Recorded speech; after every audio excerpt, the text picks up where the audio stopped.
Bonjour à vous dans cette nouvelle vidéo, ici Laurine. Aujourd'hui on va parler bilan de compétences, mais est-ce que c'est obligé de faire un bilan de compétences, par exemple lorsqu'on cherche sa voie, lorsqu'on veut se reconvertir professionnellement mais qu'on ne sait pas dans quoi, il est souvent conseillé de faire un bilan de compétences. Est-ce que c'est obligé?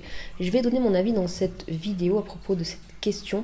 Avant ça, si vous ne me connaissez pas, moi j'aide les personnes sur cette chaîne à trouver leur voie. Par exemple, si vous vous reconvertissez professionnellement et que vous ne savez pas dans quoi vous reconvertir, moi je vous aide à trouver votre voie. Voilà, tout simplement. Donc si le sujet de cette chaîne vous intéresse, pensez à vous abonner pour recevoir tous les autres vidéos de conseils concernant ce sujet-là. Pensez aussi à laisser un petit pouce bleu de temps en temps, ça fait toujours plaisir, ça donne envie de continuer notre vidéo, de faire d'autres vidéos, et aussi à appuyer sur la petite cloche pour être aussi pour recevoir des notifications des nouvelles vidéos qui sortent, d'être au courant des nouveaux conseils qui sortent si vous voulez vraiment trouver votre voie rapidement. Je vous ai mis un lien dans la description de cette vidéo où justement vous pouvez faire un bilan de compétences express. Ça n'a rien à voir avec le bilan de compétences que tout le monde connaît, celui qui est en face à face avec une personne et qui dure 24 heures. Non, celui-là il dure 1 heure et il est express, donc on va à l'essentiel dans ce bilan de compétences.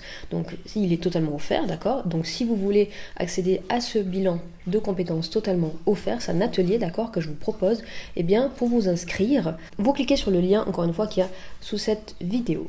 On est parti, maintenant on va parler du sujet de cette vidéo.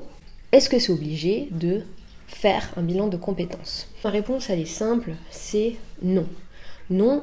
Alors non, mais attendez, je pense que c'est pas la bonne question à se poser ça. Est-ce que c'est obligé, est-ce que c'est pas obligé?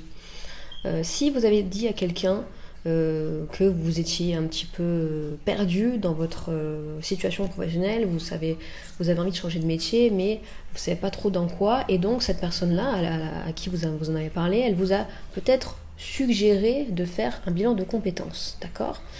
Mais c'est pas parce que une personne va vous conseiller ça qu'après il faut se sentir obligé de le faire, un bilan de compétences. La bonne question en fait à se poser, c'est est-ce que j'en ai besoin? Est-ce que j'en ai besoin? Est-ce que ce serait quelque chose, d'après mon ressenti, est-ce que j'aurais besoin de faire un bilan de compétences? Dans ce cas, oui. Enfin oui.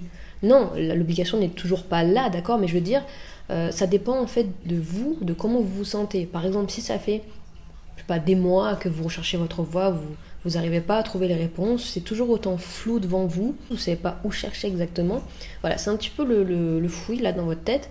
Et donc peut-être, et si en plus si ça dure longtemps, ça fait des semaines, des mois, voire vous êtes passé l'année, vous êtes au-delà de l'année, vous ne savez toujours pas ce que vous voulez faire de votre vie, là, du coup, à ce moment-là, il sera peut-être intéressant, oui, de faire un bilan de compétences, de manière à ce que ça accélère un petit peu, à ce que ça vous structure en fait, le fait d'avoir quelqu'un qui va vous poser des questions, ça va vous structurer, ça va vous recentrer en fait sur vous-même. Donc à ce moment-là, oui, ce sera intéressant de faire un bilan de compétences.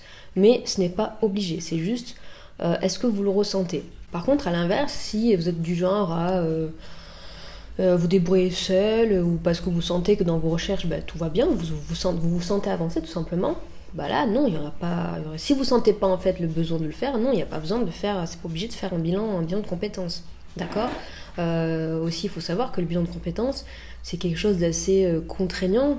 Il dure un bilan de compétences classique, si je dis pas de bêtises, il dure 24 heures et c'est pas forcément 24 heures d'un coup, d'accord? C'est étalé sur plusieurs séances et donc c'est un petit peu contraignant. Il faut se déplacer, il faut prendre le temps, etc. C'est peut-être pas forcément très pratique.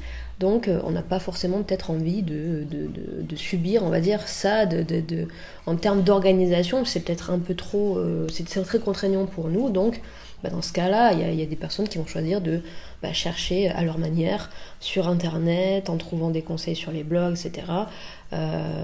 Voilà, donc ces personnes-là ne vont pas passer par le bilan de compétences. Maintenant, si vous voulez avancer tout seul, d'accord, si vous ne voulez pas vous contraindre à suivre un bilan de compétences, vous contraindre c'est un grand mot, mais je veux dire, si vous voulez avancer tout seul, moi je peux vous proposer un bilan de compétences que j'ai créé express, où il n'y a que l'essentiel, d'accord, il n'y a que vraiment les questions essentielles, on essaie de regrouper vraiment toutes les compétences que vous avez acquis professionnellement, personnellement, voilà, on rassemble tout, et puis de là, on va essayer de se dégager des idées de métier pour vous, qui vous correspondraient. Donc cet atelier, il est totalement offert, d'accord, il dure 1 heure et non pas 24 heures, c'est pour ça qu'il s'appelle express, il n'y a vraiment que l'essentiel dedans. Donc si vous voulez avoir accéléré dans votre recherche de voie et avoir déjà peut-être des éléments de réponse supplémentaires, et ben pourquoi pas participer à ce bilan de compétences. Donc pour cela, je vous l'ai dit en début de cette vidéo, le lien est sous cette vidéo, il y a écrit bilan de compétences, il y a un lien à côté, vous cliquez dessus, vous vous inscrivez, vous mettez votre email pour vous inscrire à l'atelier, vous allez recevoir un email avec vos accès et puis on est parti. Et en plus, une fois que vous êtes inscrit, vous avez d'autres surprises derrière, d'accord?